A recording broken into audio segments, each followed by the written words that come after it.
rising low-income majority be able to afford college. Today, the majority of Texas K-12 students are minorities and/or come from low-income families. And this statistic is true not only for Texas, but across the country. Across the country, the majority of K-12 students are low income.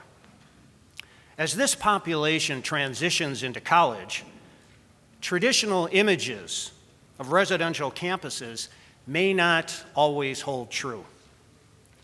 Texas is now faced with the challenge of educating this new majority in an effort to give them access to the American dream. These panelists will discuss possible solutions to making college more affordable for this new majority once they reach college age. And addressing this issue, we have three very distinguished panelists. The first to speak will be Representative Armando Martinez. Elected in 2004, Representative Martinez represents District 39, located in the lower Rio Grande Valley. He currently serves as Vice Chair on the Transportation Committee and Secretary of the Mexican-American Legislative Caucus. He received his Bachelor of Science from the University of Texas Pan American, and he also is a firefighter, a licensed paramedic, a critical care flight paramedic, and a Texas Department of Health instructor. Please join me in welcoming Representative Martinez.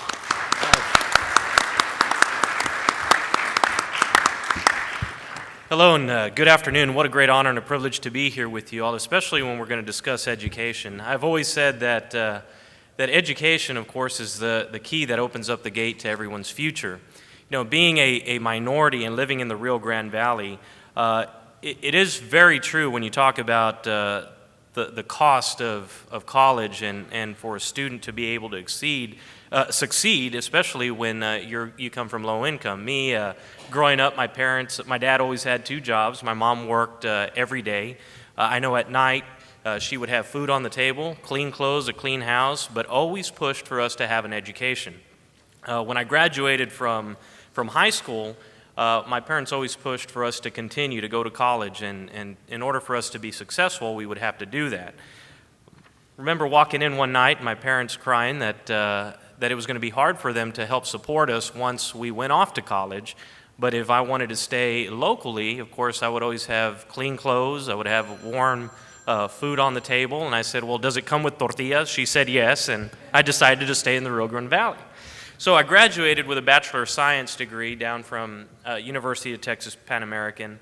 But, you know, in looking back, I can't help but appreciate the supports that our parents gave us and having the opportunity to go to college in the Rio Grande Valley. You know, I was recently interviewed by one of our papers down there, and they said, Representative, what is your definition of success? And I said, well, my definition of success is opportunity. And the only way you can provide that opportunity is through an education. Because if you could educate our students and provide them with an opportunity, whether it be for a medical school, a law school, or any profession that they such want to go after, then they will be successful in life. A few years ago, many of you all that are here do know that we successfully merged two of our universities in the Rio Grande Valley and created University of Texas RGV. And now we have a medical school in the valley. So that's providing an opportunity for our students who no longer have to drive to San Antonio or up to Dallas or anywhere else to seek a medical school. Now they have it in the valley. And Dr. Paredes and I have talked a lot about law school and providing a law school in the valley. And I believe there has been some studies that show that if the next law school was to be created, the valley has the population to be able to do that. But when you look at 2014 and college completion rates in the state and the Rio Grande Valley, there's a stark difference.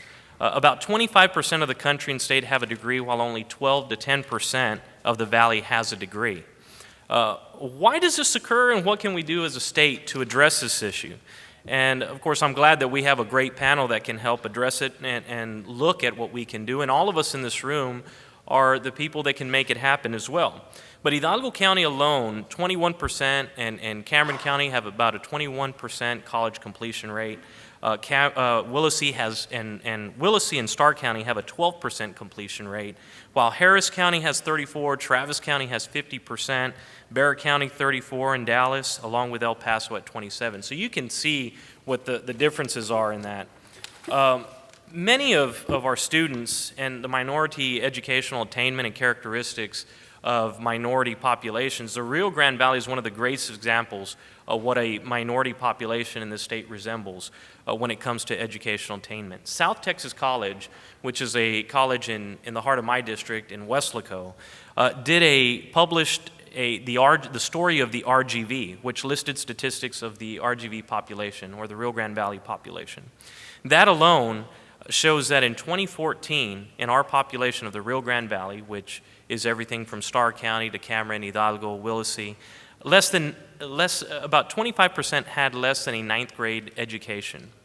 39% of the population had no high school diploma, and 8.4% had a bachelor's degree. 82% of the population there speak Spanish at home, and 16.3% of the families in Hidalgo County reported an income of less than $10,000 a year.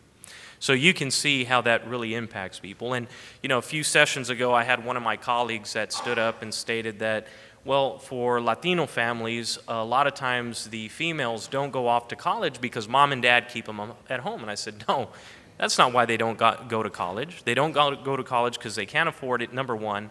And number two, the reason that they have to work and they have to stay behind to help raise the siblings. That is why they don't go to college or go off to colleges out of the valley.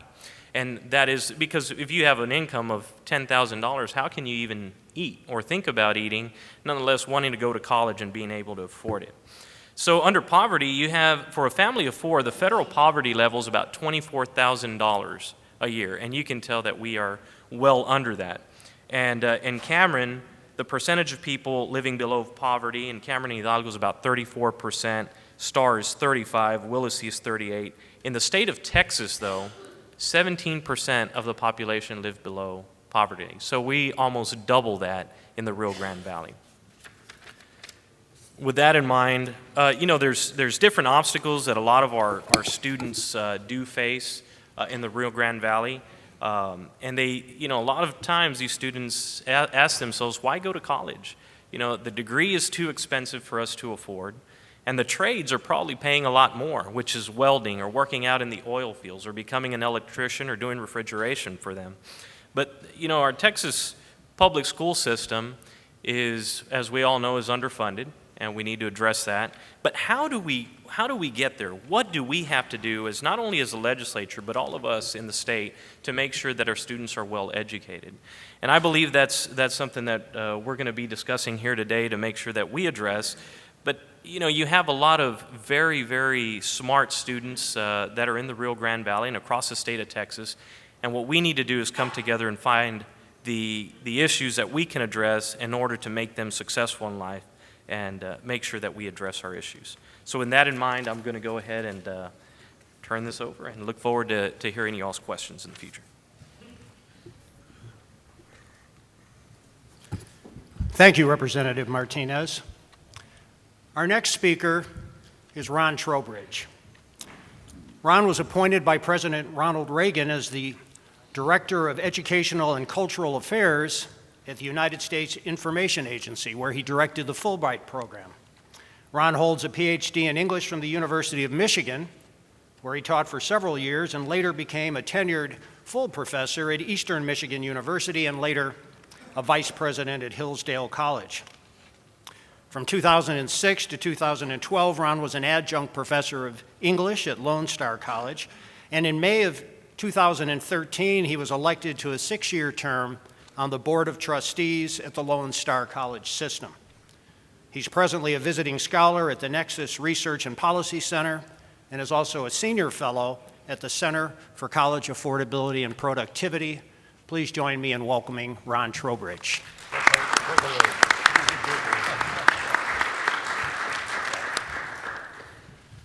Thanks, Tom. I'm going to read my talk very, very quickly because I want to get to Jorge's. I mean, he has got a really good talk. I've read it, and if I were really honest about it, I'd sit down right now and just let him proceed. But I have to set the stage for this. All right, first of all, some background and then some recommendations. In Texas, there are 5.1 million K-12 students, breaking out as follows: 51.8% Hispanic, 29.4% Anglos, 12.7 Black, Asians 3.7. 68% of all K-12 students then in this state are minorities. The Texas Education Agency tells us that 60% of all K-12 students are low income. At my community college, Lone Star College System, we have 95,000 students. It's a small, intimate place. 37% are Hispanic, 34% white, 16% black. The Hispanic percentage is growing disproportionately every year. That percentage increases at our college. A report by the Texas Higher Education Coordinating Board reveals that Hispanics have a higher graduating rate than whites. Yet, according to a Census Bureau survey, college enrollment from the bottom 20% of family incomes dropped 10% from 2008 to 2013. 78% of college students in Texas began earning a bachelor's degree by first attending a community college. There is a plethora of empirical data to support the reality that minority students perform academically better when they are taught by faculty members who look like them. I've got some other things here, but I'll skip that. So with this background, what do we do about it? I have 3 recommendations. Number 1, it is absolutely imperative that colleges send academic and social advisors down into local high schools. I have a very long paragraph here about all the things that we do, but we have every day people from our college in the high schools advising students, staying with students, talking to parents, who are extremely valuable, by the way, to talk to. We have orientations. We have advising. We spend a lot of time in high schools trying to prepare people to go to college so that they aren't surprised. That's the first thing you do, spend time in colleges. The second thing is to develop a widely early college high school. Here you encourage and find motivated students. At my college, more than 11,000 local high school students get a jump on their college credits each year through the college's dual credit courses. 3, this is my final recommendation, and it's intended to irritate. Encourage the legislature to focus more on low-income students and not give undue preference to elite schools. A recent study by the American Enterprise Institute involving Jorge here, who will speak next, and a colleague, said, quote, and they disclosed the disparity of funding between rich schools and poor schools. They observe, quote, among not-for-profit institutions, the amount of taxpayer subsidies hovers between $1,000 and $2,000 per student per year until we turn to the most selective institutions. Among these already well-endowed institutions, the tax subsidy jumps substantially to more than $13,000 a student. Now, why should a kid at UT get $13,000 and a kid at a community college $1,000? That is an obscene financial discrimination by legislatures. The authors conclude, if the country is to retain its competitive edge, it must reverse the current policies that result in providing the lowest levels of taxpayer support to the institutions that enroll the highest percentage of low-income, non-traditional minority students, which, by the way, are the fastest-growing segments of our society. In 2014, the University of Texas's system endowment was $25.5 billion.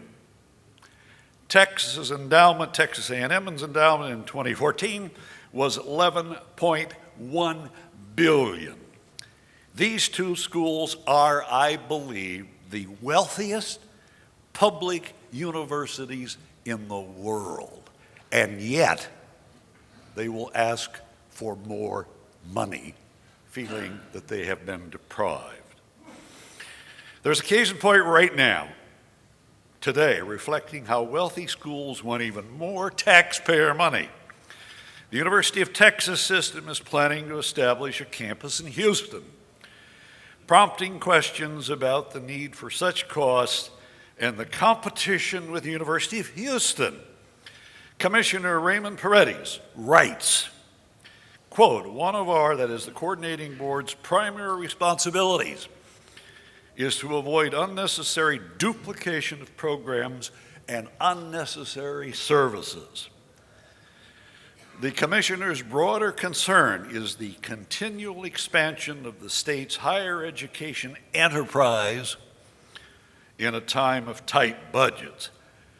Says the commissioner, quote, I'm concerned that universities are expanding their resources and programs beyond the state's capacity, I'm hurrying, to fund them. Derek Bach, by the way, that commissioner is sitting right here. He's wearing purple trunks, hiding in the corner. Derek Bach, former president of Harvard University for 20 years, hit the nail on the head when he said, quote, universities are like riverboat gamblers and exiled royalty. Their desires are never satisfied. A national unspoken cartel now governs universities. The average professor teaches only 2 classes a semester with some 35 total students.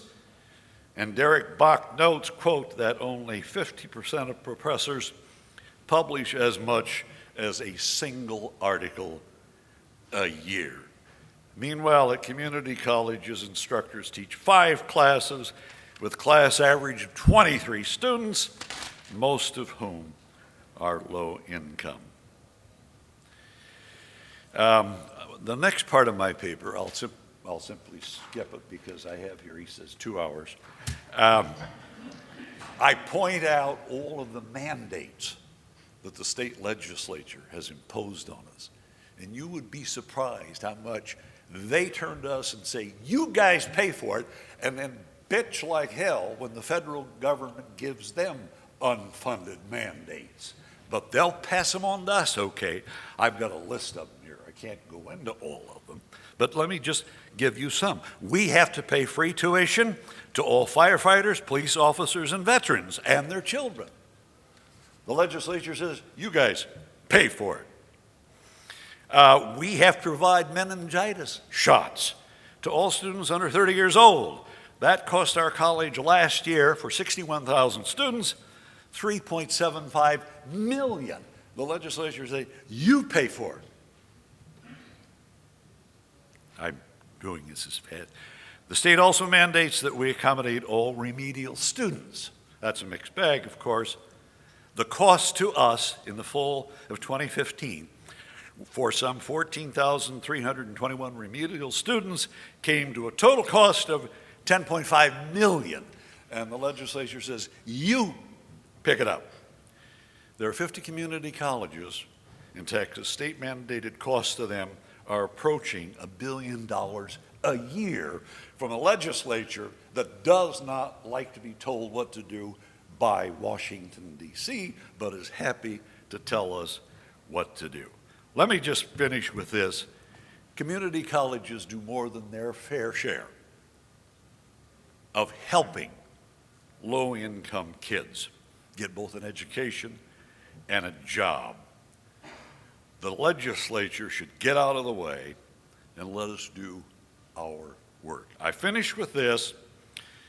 Mother Teresa, you knew I'd work her in, didn't you? Mother Teresa posted a series of verses by another author on her home for children, one of which read, quote, "People favor underdogs, but follow only top dogs. Many of us choose to follow underdogs." There, I've told you more than I know. Quietly sit down.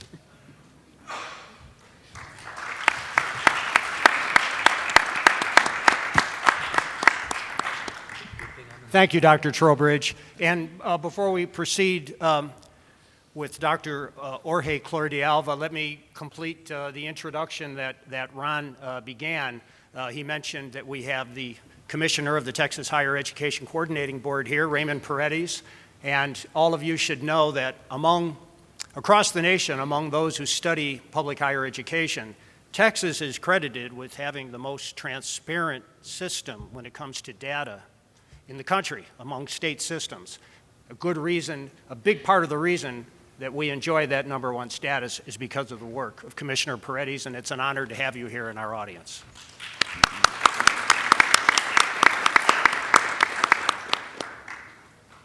Our next panelist is Dr. Jorge Klor de Alva. Dr. de Alva is the president of Nexus Research and Policy Center, which is an independent, nonprofit research and policy advocacy organization whose goal is the improvement of college in all its sectors and which strives to serve non-traditional and underserved students. Dr. de Alva has served as the president of the University of Phoenix. He has been a professor at UC Berkeley and also at Princeton University.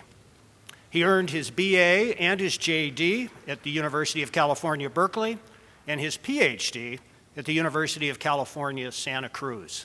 Please join me in welcoming Dr. Klor de Alva.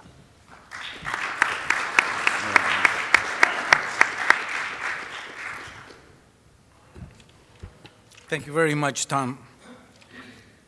My wife said not to read this, but I better read it or otherwise I'll skip what I really want to say.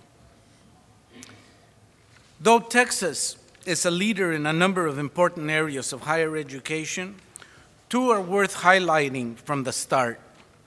It has the best post-secondary data of any state, as was just noted, making it one of a handful of states where in-depth research is possible at both the program and institutional level. And in 2014, it launched the first truly affordable public university baccalaureate degree in the nation. I begin with these observations to make sure we all understand that Texas already has the information it needs to know what to do to bring down costs, and it already has the resolve to experiment in making college degrees affordable. What is now needed is the political will to apply what it knows to expand its experimental program in college affordability to the whole state. Whoops, I forgot the slides that go with this.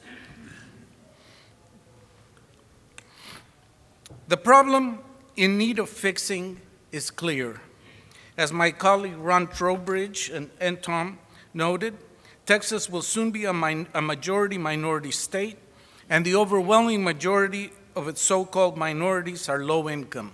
Simply put, the state must educate its low-income population if it is to continue to compete economically. Yet, without a substantial reduction in tuition and fees, the effort to close the gap in student participation and success between its different populations will remain an elusive goal.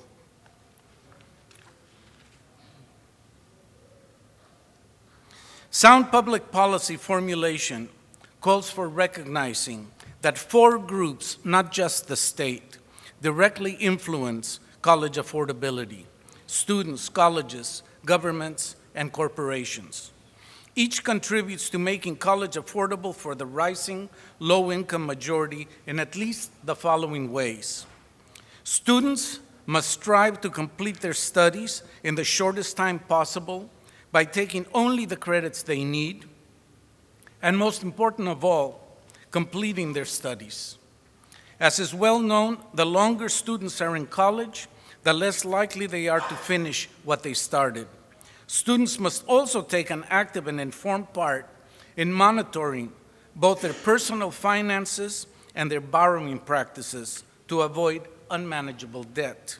Indeed, students are not really prepared for college if they lack a basic understanding of personal finances and the consequences of unbearable debt.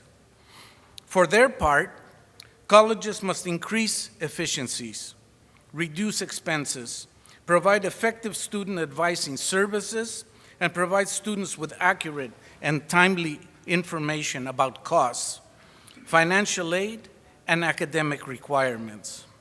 As for the state, it must do its best to adequately fund higher education institutions and provide the incentives necessary for colleges to be both affordable and successful. To help assure the latter, funding should be based, as is already the case in Texas, on performance rather than enrollment or historical entitlements. Lastly, corporations need to support local colleges proactively. That means they need to be incentivized to provide colleges with advisement as to the best, most updated curriculum and training methods needed to produce workplace-ready employees.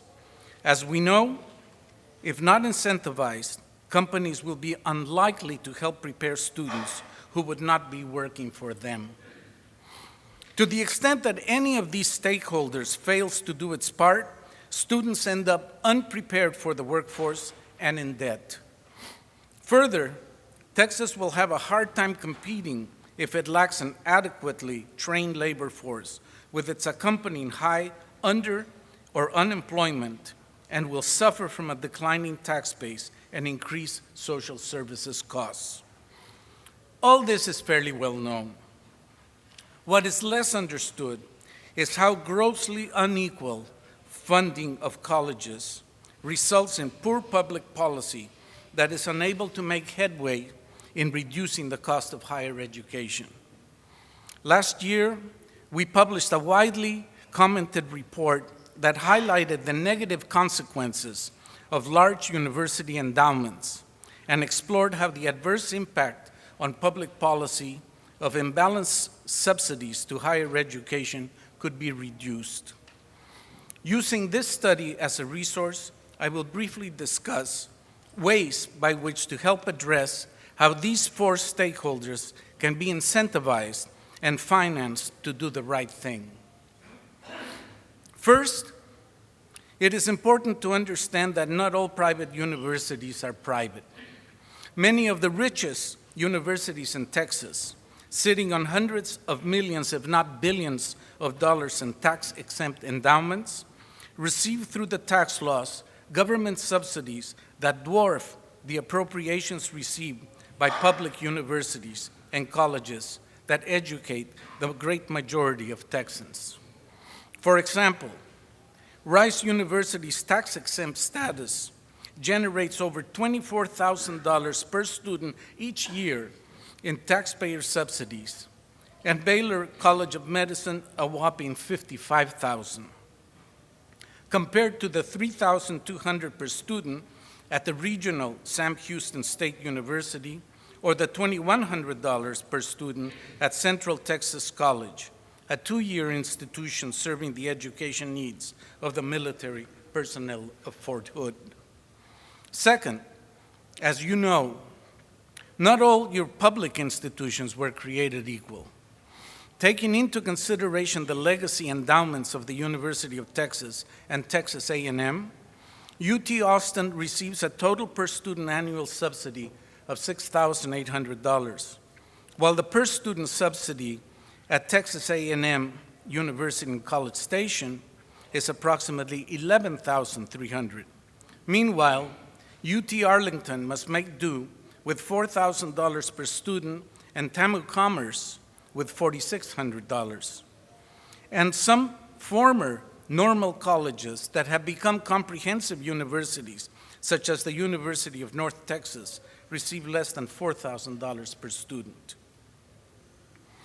Third, the rich schools, both public flagships and private institutions, receive large legacy-endowed or tax-generated subsidies while enrolling a disproportionately small share of low-income students, leading to a perverse pattern wherein the richer the school, the lower the percentage of low-income students served.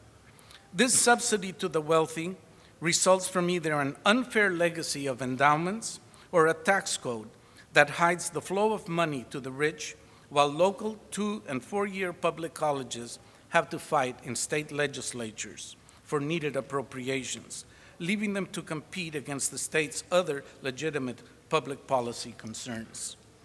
Fourth, providing free community college tuition by taxing rich individuals is neither politically feasible nor the best use of limited resources. On its own, such a program will simply result in yet more subsidies to affluent students and will drive more students into schools that are already having difficulty leading learners to successful academic and workplace results.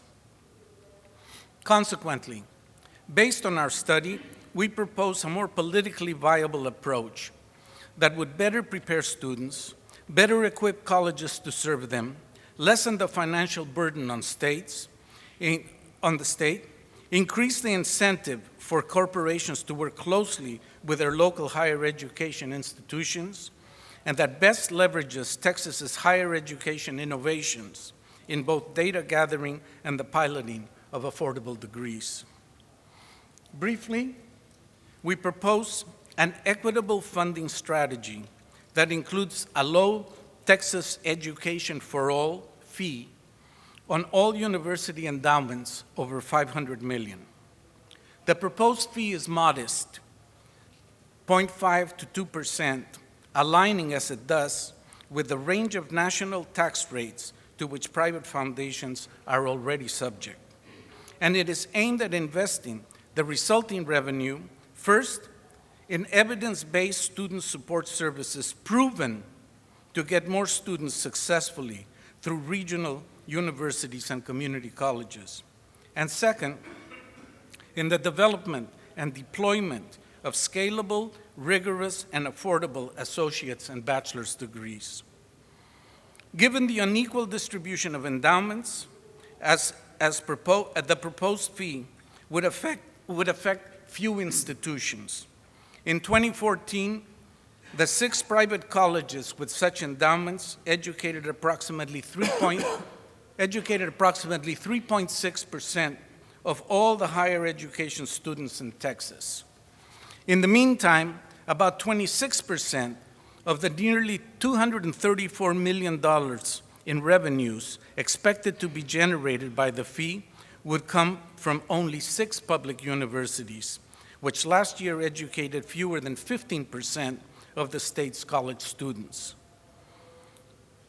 Further, to help maximize the impact on affordability, the proposed fee should be offset annually by the amount the affected school appropriates for financial aid to low-income Pell-eligible students. Through a charitable tax credit process, the revenues raised from private universities could be assessed as an excise tax, which would be used to benefit students attending regional comprehensive universities and community colleges. Institutions that are seriously under-resourced, yet responsible for training much of the state's workforce. We believe that this can be done in a revenue-neutral manner that incentivizes corporations to strengthen their support of local, regional, and community colleges. The proposed taxing arrangement is revenue-neutral because the monies derived from the excise tax would match the amount offset by the tax credit gained by participating corporations. In effect, If a company gave, for example, $1 million to a local community college, the company would gain a percentage of credit against those taxes owed.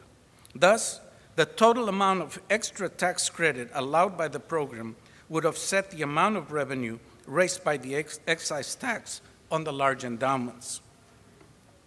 In turn, the value of the tax credits would match the annual flow of money available to needy colleges for qualified purposes. A competitive grant process could be used to ensure that selected colleges applied the funds to support proven effective practices in promoting student success. These charitable tax credits can provide an attractive opportunity for corporations or others seeking to reduce their tax burden in a socially responsible manner. Of course, the tax credit would not be available to all.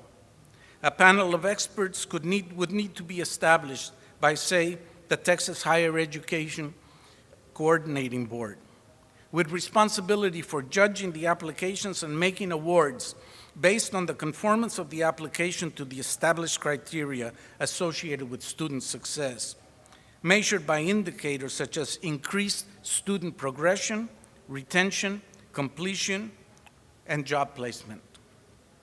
In turn, interested community colleges would help identify taxpayers desiring the tax credits. This effort would help promote links between colleges and corporations, critical to resolving the gaps between what is taught and the workplace skills and competencies that industries need. Likewise, the fees raised from large public university endowments would also go to support the competitive improvement grants, along with the development of affordable degrees. For example, the Texas Affordable Baccalaureate Project developed a competency-based bachelor's degree that can improve access and completion rates by reducing costs and time to degree. For a student commencing with no transfer credits, this degree would be attainable in 3 years for less than $15,000. There is nothing comparable in the nation's public higher education education.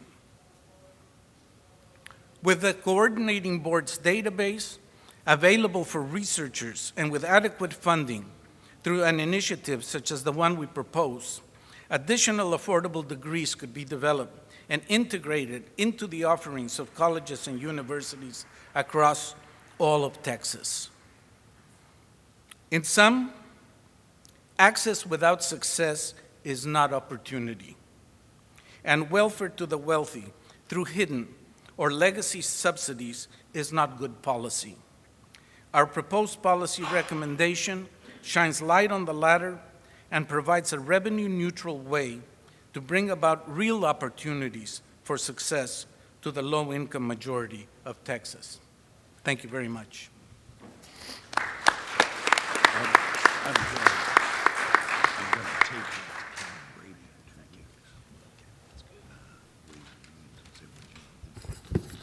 Thank you very much. We're now going to open it up for questions from the audience. And I'd like to start the questions by asking you, as you have advanced your policy recommendation here that you've presented to us, what do you envision will be the primary obstacles to the implementation of this recommendation? Well, I'll be honest and very direct, that many legislators have graduated from the institutions that would be taxed, and or that would have to pay the fee. And I think that alumni loyalty would be a substantial break and a substantial obstacle, which is not to say that there aren't many other shareholders and sectors that would be very supportive.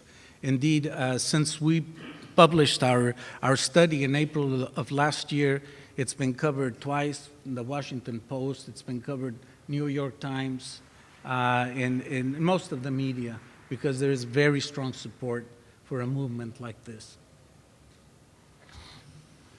Questions from the audience?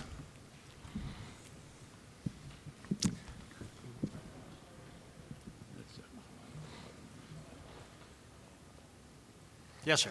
Very good. Okay. Thanks very much to the panel. Really appreciate the different perspectives that you had. And if I could start really with what a takeaway that I think I had from Representative Martinez was there is success when you bring the universities, the colleges to the population, vice the population to the universities.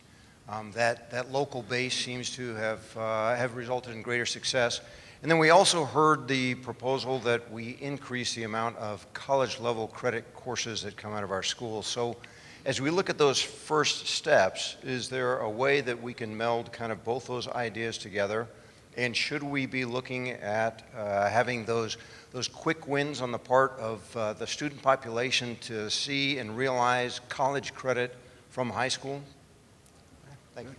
I'll let any and all of you address his question.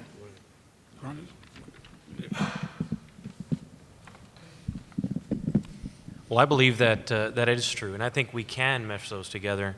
I think it's just an idea of how we can do it and providing those credits.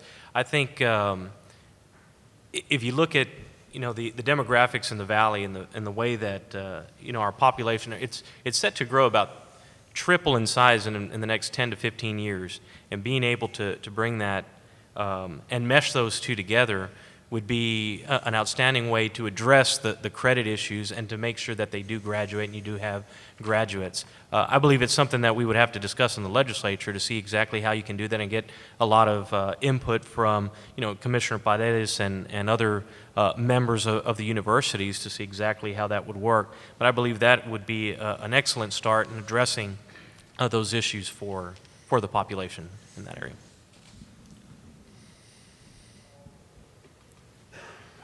No, I don't speak to it. Other questions? Yes, sir, and she's bringing you a mic right now. My name is Walter Bradley. I was a professor for 24 years at Texas A&M and department head of mechanical engineering for a portion of that time, and then I taught for 10 years at Baylor.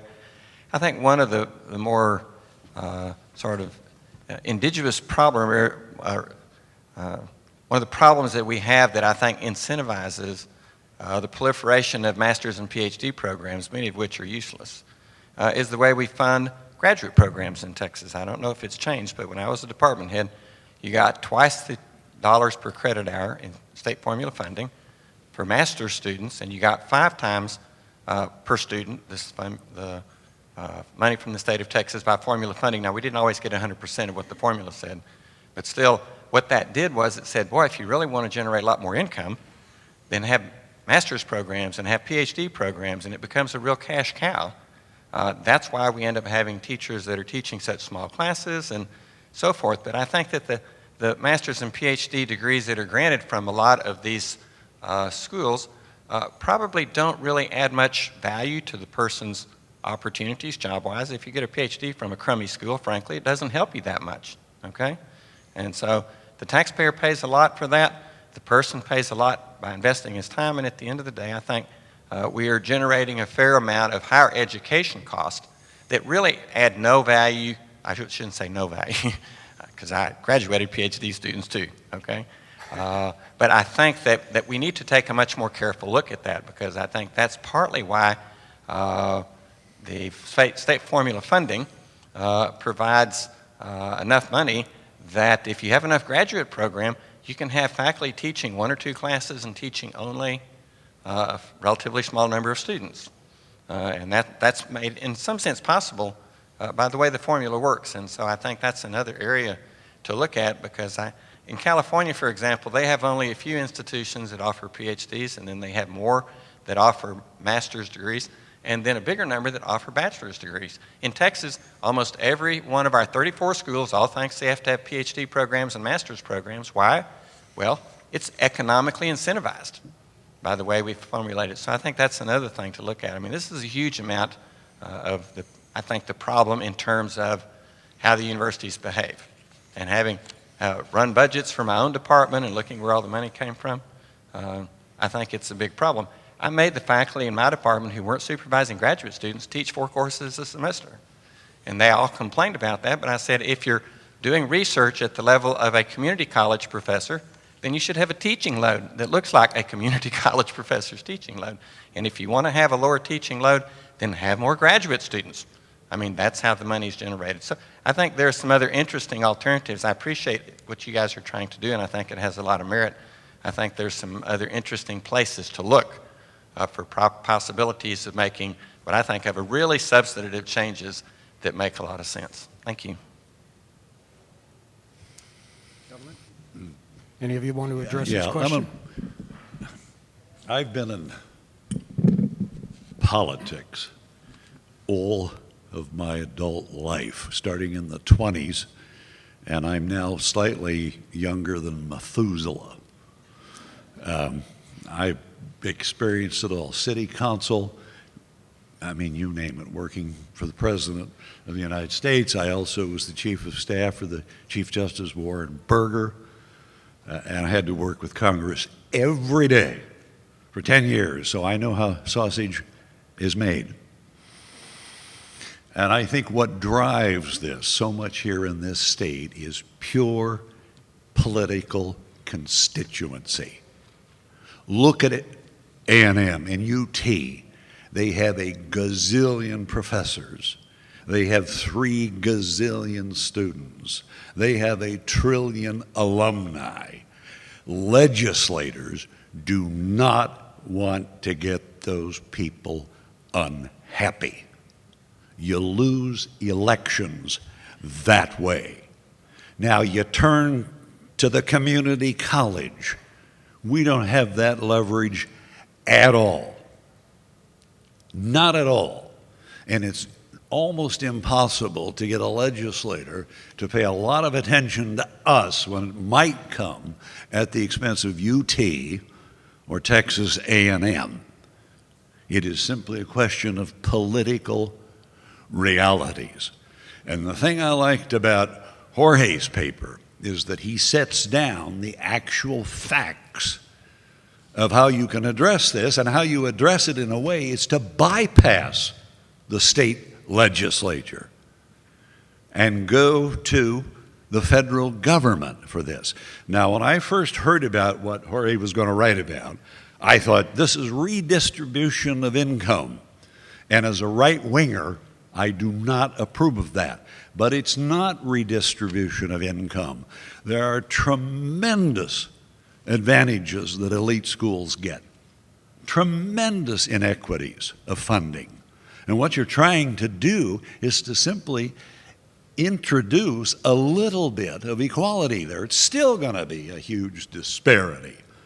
But you're trying to say, let's help out the underdogs more and not give all the money to the big dogs. What drives me bananas is when I see that UT has an endowment of $25 billion and A&M $11 billion, and yet the chancellors of those 2 schools every year go to editorial newspaper boards and say, oh, please, we need some more money. And I thought, my God, you people got more money than Fort Knox, and yet you're out there arguing for more money. Their desires are never satisfied. They get, whether you have PhDs or MAs or whatever, they get too much of the largesse from taxpayers. And what Jorge is trying to do here is, let's impose a little tax on 6 schools, an excise tax. They'll complain, but my God, Rice, through private tax exemptions, gets $24,000 a student. My college gets $4,900 a student. Why that enormous disparity? Now, I want to finish with this. I want to say something about the commissioner. When the commissioner came out with that statement recently about UT wanting to hog into the University of Houston's turf, I thought he was really courageous. You don't go around saying things like that about UT. That's dangerous stuff, all right? But he's telling it like it is. He's saying we only have so many resources. Now, he was very proper. I'm not. UT wants to be a hog. And they want to move in and take the money from the University of Houston. And the commissioner, diplomatically to be sure, says, well, we really ought to think about where that money's coming from. I wish there were more legislators who had his, what's the Spanish word for nuts? Oh, Cojones. I wish. okay. I wasn't going to say cojones. Yeah, I wish they had that. I wish more people would do that. I wish they would do that. So the whole thing is out of whack.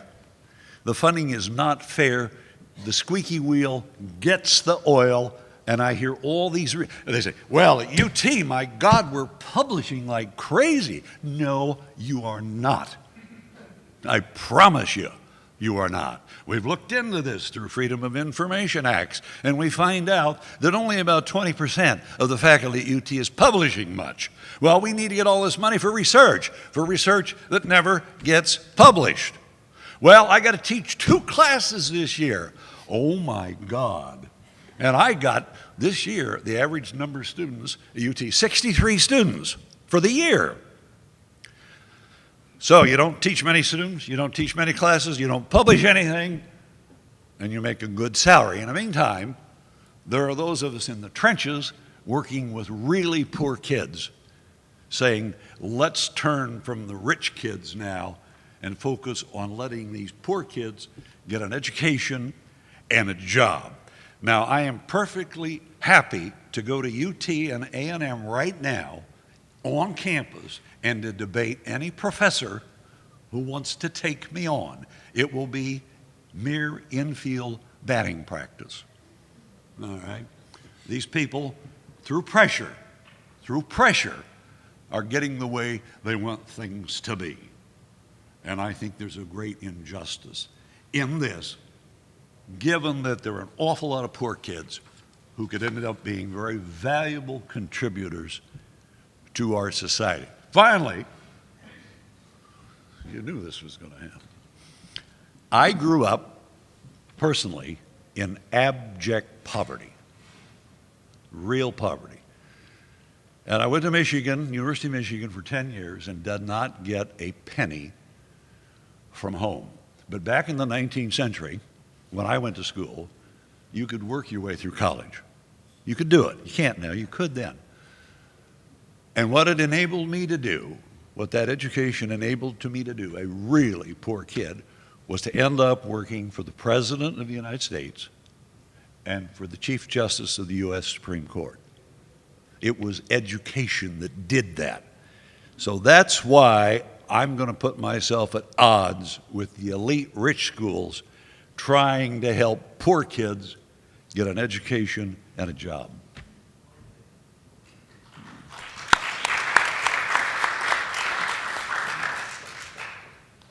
That's okay.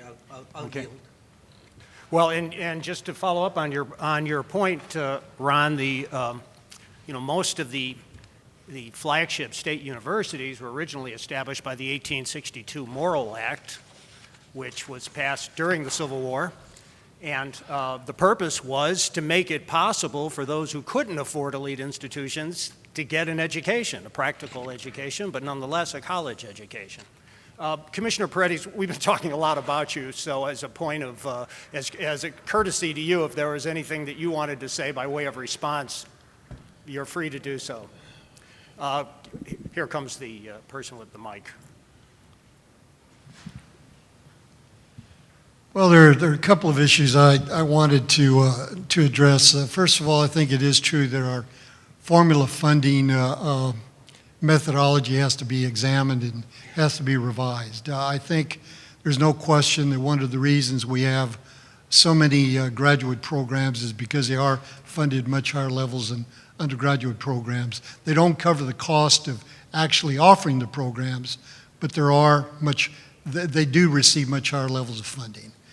In regard to the University of Texas, we shouldn't jump the gun because we don't know, we don't know what the University of Texas wants to do yet. I had a meeting with Chancellor McRaven about 3 weeks ago, and he committed to having a thoughtful process of working with education and community leaders in Houston regarding what the proper role of UT would be in that community. So I have a feeling that whatever comes out of this process will benefit the people of Houston without damaging the University of Houston and its attempt to become a Tier 1 university. There's no question we have a crisis in this country, and particularly in Texas, regarding poor kids and their ability to go to college and succeed. And we have to do something about that challenge. More than 60% of the kids that are coming through the K-12 system are poor. And we've got to find ways to educate them. One of the things that's striking about the state of higher education in this country is that right after World War II, as you well know, Tom, higher education was instrumental in creating the greatest middle class in the history of the world. And now, higher education is entrenching disparities instead of removing them. And that's probably the biggest challenge we have in higher education in this country, but particularly in Texas, where so many of the students that are likely to go to our institutions of higher education, primarily public, are poor. Yes, thank you. Go ahead, Jorge. You want to respond? Well, I'd like to ask a question to the commissioner, if I may. What could you do with an additional $234 million per year? Well, first thing I would do is make sure that we don't give the money away without having standards for performance.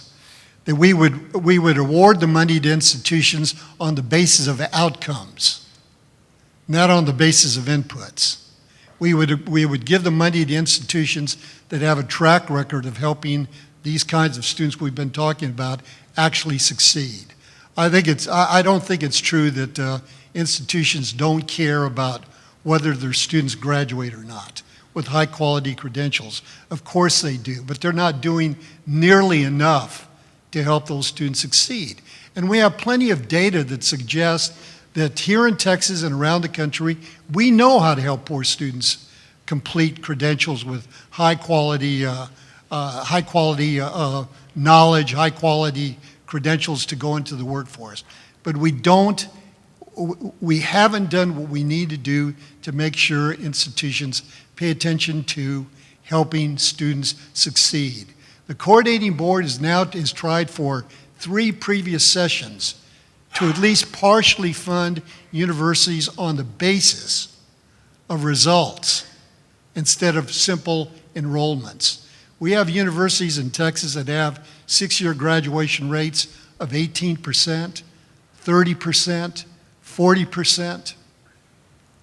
And we should put resources into institutions on the basis of improving their completion rates with high-quality credentials.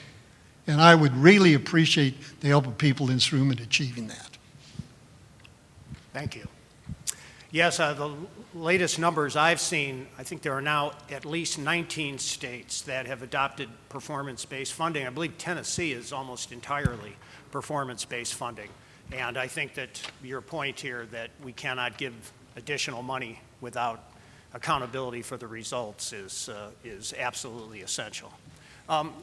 Jorge, I want to ask you another question. As I've been following your research and listening to you this morning, I was trying to imagine the response of the elite universities, and I could imagine them saying, look, we're Tier 1 research institutions. We have higher standards that we have to satisfy.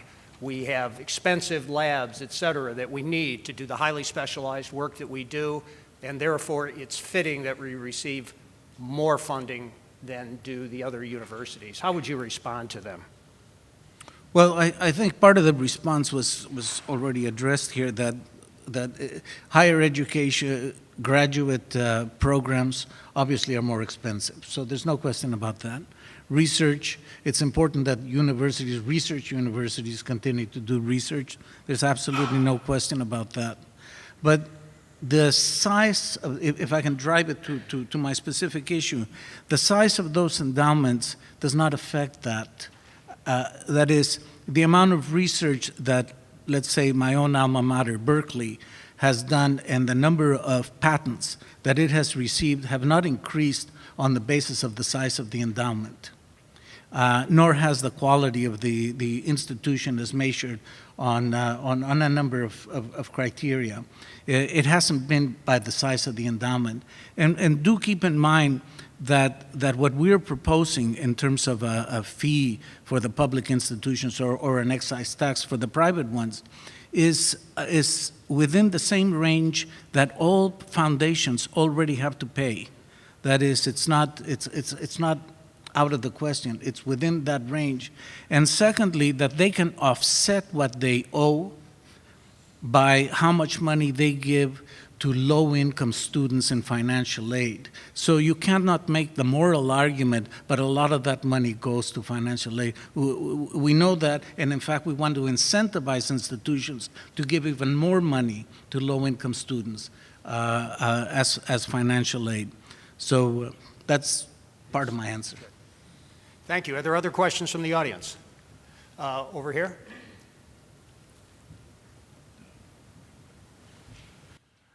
As we look at higher ed affordability in Texas, what role would repealing the 2003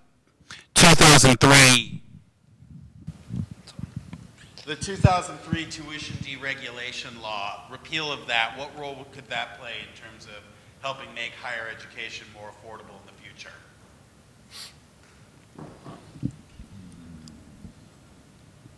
Well, I definitely think that's a step we definitely need to take, is to change that law. I think once we deregulated it, you have a lot of your institutions that automatically jacks up the price on a lot of our students. So I believe that as a legislature, that is something that does need to be discussed, and we do have to go back and repeal that so that we can make education a lot more affordable for our students across the state of Texas. So. Well, it's been demonstrated empirically that if the federal government gives kids more money, the institutions will take that money and will simply raise tuition. The money is there, it came from the feds, therefore tuition will go up X percentage this year because the students have those additional funds. What you never hear in that scenario is a notion that somehow the universities ought to cut some spending. That is never under consideration. Really, what it is instead is, well, there's a largesse now coming from the government. We'll simply increase the tuition for that. And I think there's empirical evidence to document that. Always with the view that what we're doing is of critical importance and we can use that money. So I simply do not trust the universities. They will try to get, as Derek Bach said, they'll try to get as much as they can to satisfy the desires that they have.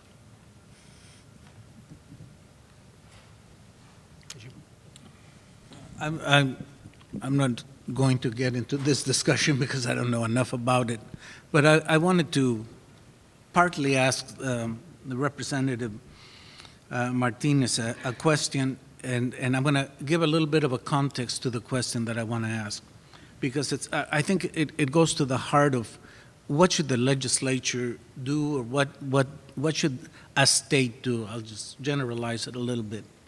If you take the state of California, and again, that's where I'm from. That's the University of California at Berkeley is, as I mentioned, is my alma mater. I've always been very concerned in speaking with administrators and legislators in California of what's going to happen when the overwhelming majority of the student age population, and particularly voting age population, is majority minority population. What's going to happen to the UC system? Are they going to continue to allow that same kind of unbalanced funding process? Are they going to, in the case of Texas, will that continue in the future when most of, let's say, as your average Mexican or Hispanic in Texas might say, well, wait a minute, why should I spend so much money for the education, to educate the students that go to the flagship institutions, to use a generalized term, as opposed to my local community college? It doesn't make sense. So that it would seem to me that big legislative transformations in terms of the funding of higher education will come to Texas, and they will come to California, and they will come to other states. And I would love to hear what Representative Martinez has to say about that.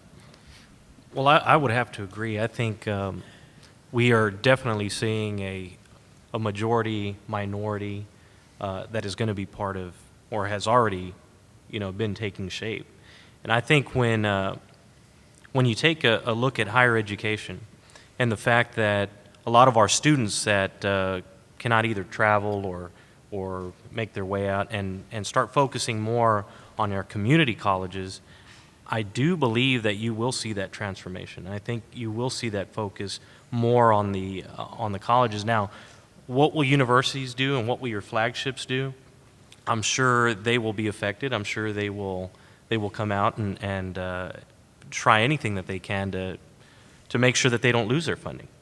And but I believe that as you see that transformation happen, there will be a lot more obstacles for us to face. I think there's definitely something that should happen within the next few years, and I think you will see it happen. But I do believe that it is something that we're not going to sit back and wait for it to happen, and it's actually taking place right now. So. We have, thank you. We have only a couple minutes left, so we have time for one more question. So I've seen a lot of my friends and just people graduate college with their bachelor's, even from the University of Texas, and end up back in graduate school because they weren't finding job opportunities.